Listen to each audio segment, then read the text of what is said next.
Hi Pot en Fuego, it's Miss Barbara. Today's story is called The Princess and the Petri Dish by Sue Fleece, pictures by Petros Boulabasas.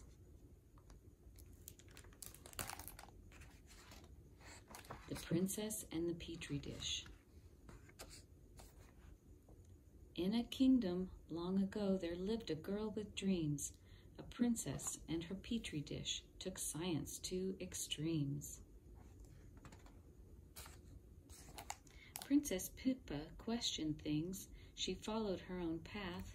While other girls were curtsying, she brushed up on her math. Her parents built a lab for her and filled it with supplies. She wanted to make something great or maybe win a prize.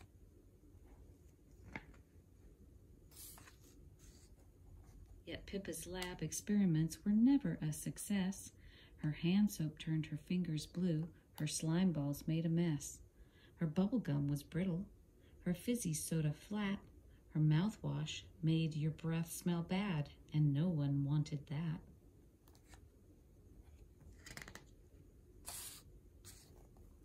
One evening during dinner time, the queen said, "Eat your peas," and Pippa thought they tasted dull. "Can I just skip them, please?" When Pippa scooped them with her fork and Mother looked away, she slipped them in her pocket. "No, I won't eat peas today."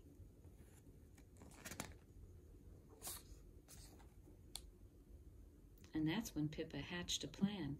"I'll grow a better pea, with flavor so delicious all the people will agree." She grabbed a brand new petri dish and started right away. She lined the dish with paper towels and set it on a tray.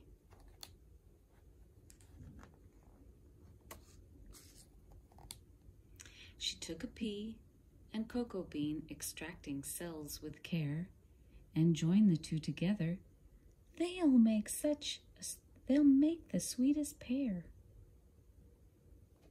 She watched and watered every day, and soon it grew a root.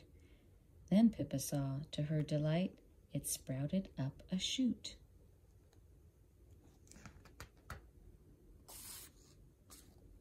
Soon the pea outgrew the dish. She moved it to a pot, and when its size exceeded that, she found a garden plot. She opened up a pod with hope. "It's time to check and see." She popped one in her mouth and said, "The world's first chocolate pea."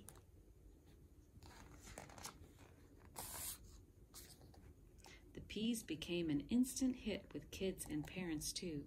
The candy maker tried her peas and gave a rave review. The kingdom could not get enough of Pippa's chocolate peas. They sprinkled them on everything from pancakes to grilled cheese.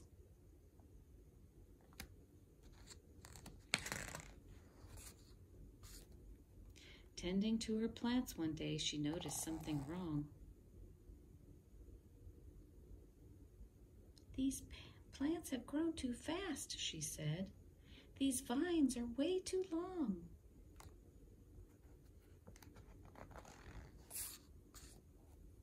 She had to harvest constantly. She gardened day and night. Poor Pippa hadn't slept in days, and soon she lost the fight.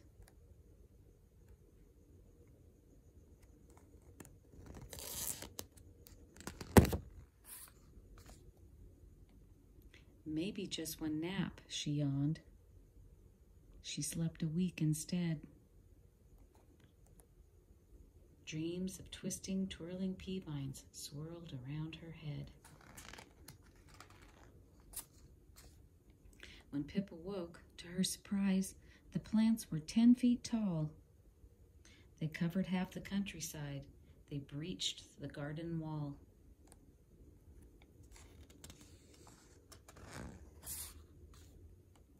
Pippa looked around her lab and swiveled in her chair. She checked her past experiments, the answers here somewhere. Princess Pippa worked all night to make the perfect mix. and seeing the result, she said, "I think I've found the fix."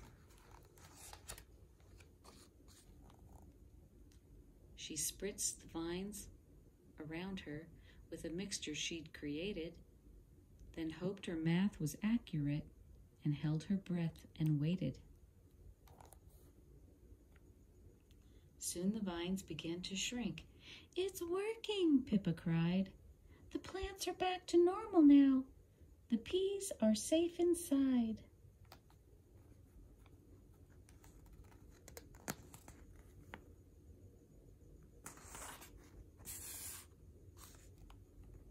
The princess gave instructions to the people of the town. They showered pea vines left and right and shrunk those pea plants down. When the last plant had been tamed, the kingdom breathed a sigh. "Pippa's our best scientist, a fact we can't deny."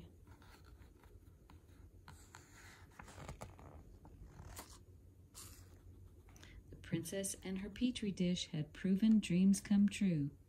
Then Princess Pippa shouted, "Let's discover something new."